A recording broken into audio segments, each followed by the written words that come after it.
Pacers get embarrassed on this floor right in front of me tonight. I'm still in Cambridge Fieldhouse. Tony East here with Forbes. Pacers in the NBA Cup last year, the darlings of the East. Nobody could beat them. Beat Milwaukee twice. Beat Boston on their way to the title game. This year, first game on the new floor. They looked miserable. 124-111, the final score here as the Heat walk out 13-point winners in a game that the Pacers looked just atrocious for 48 minutes, but really it was the second half that flipped things. Early, they looked okay. They were in it, down just 6 at halftime. I didn't think they were playing great in the first half, but staying in it, and the fact that they were down just 6 and not playing very well made some think, oh, maybe they could turn this around. But the theme of the night ended up being the opposite. It ended up being effort, and specifically poor effort from the Pacers, and that's what we heard post-game, talking to Rick Carlisle, Obi Toppin, and Tyrese Haliburton. Effort was the issue. Rick Carlisle comes up and says, hey, ugly game, lots of ugly stretches. He said, I didn't have the team ready, and I've got to do a better job getting them prepared.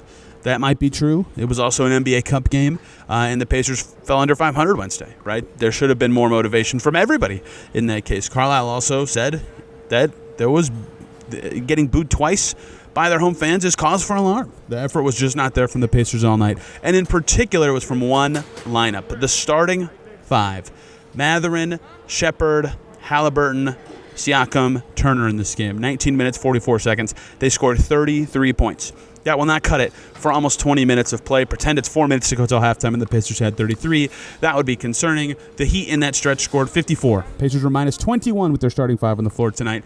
Extremely poor play on both ends. And the fact that it was both ends was a lot of effort things, right? Sloppy turnovers, poor defensive rotations and communication. Just totally getting embarrassed. I mean, they called three timeouts in the first 5 minutes of the third quarter. Rick Carlisle trying to find a way to get some juice into his team, get some effort, get some energy, change something to cause a spark. Kevin Love was ripping them to shreds.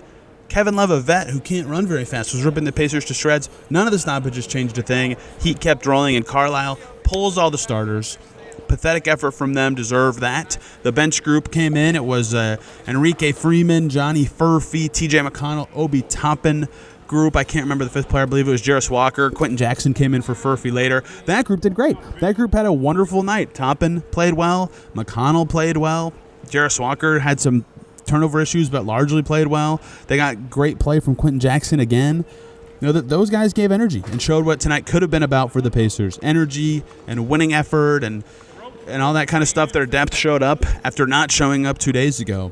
But it didn't matter. Their starters were that bad in this game. And effort is so rarely the reason a team loses in the NBA. There's usually an execution issue, a defensive rotation issue, a scheme change that changes things.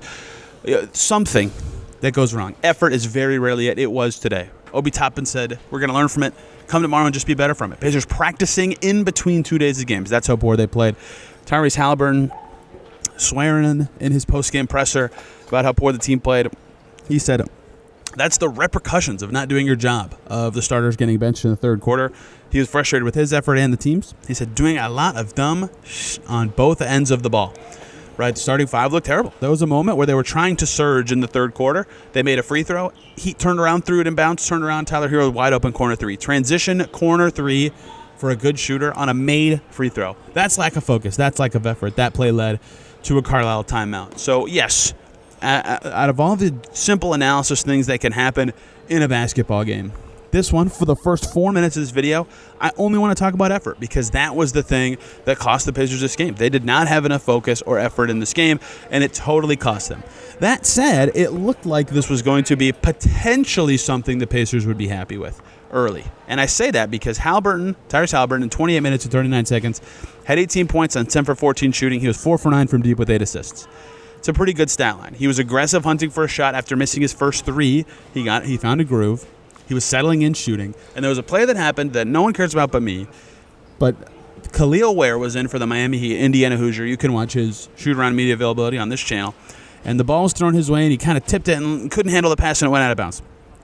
And it was a turnover. And the game was, I think, tied. Pacers might have been down 2. Tyrese Haliburton sprints out of bounds to go get the ball as it's in the stands or in the out-of-bounds area, to grab it so that he can immediately turn and throw it in bounds and the Pacers can push up the floor. Last year, Buddy Hield did that all the time. Halbert did that all the time. The Pacers wanted to play fast like that. And early, I thought they were going to be doing that. They were going to be hitting ahead. Their offense was quick. They were looking for shots early. They were aggressive. They looked like a team that, this is what they've been a little bit missing this season. This is the style, the speed, the tempo, just the pop that they should want to play with, that they would feel good about having for 48 minutes. That hasn't happened yet. They've had a game maybe in Dallas where they played well for 48 minutes, but mostly games where they've been good in pockets and it's been enough. So it looked like early, despite them playing a little poorly, they were finding their identity, hitting a groove, Halliburton being aggressive, other guys chipping in, it might have been enough. And then as the game progressed, their effort faded, the boos were deserved, their defense was pathetic. They lost everybody all night long. Just wide open all of a sudden. There's Haywood Highsmith runs behind the defense. Easy basket. Haywood Highsmith, 6 for 6. Kevin Love, 6 for 8. I believe all of those shots were in one quarter of the game.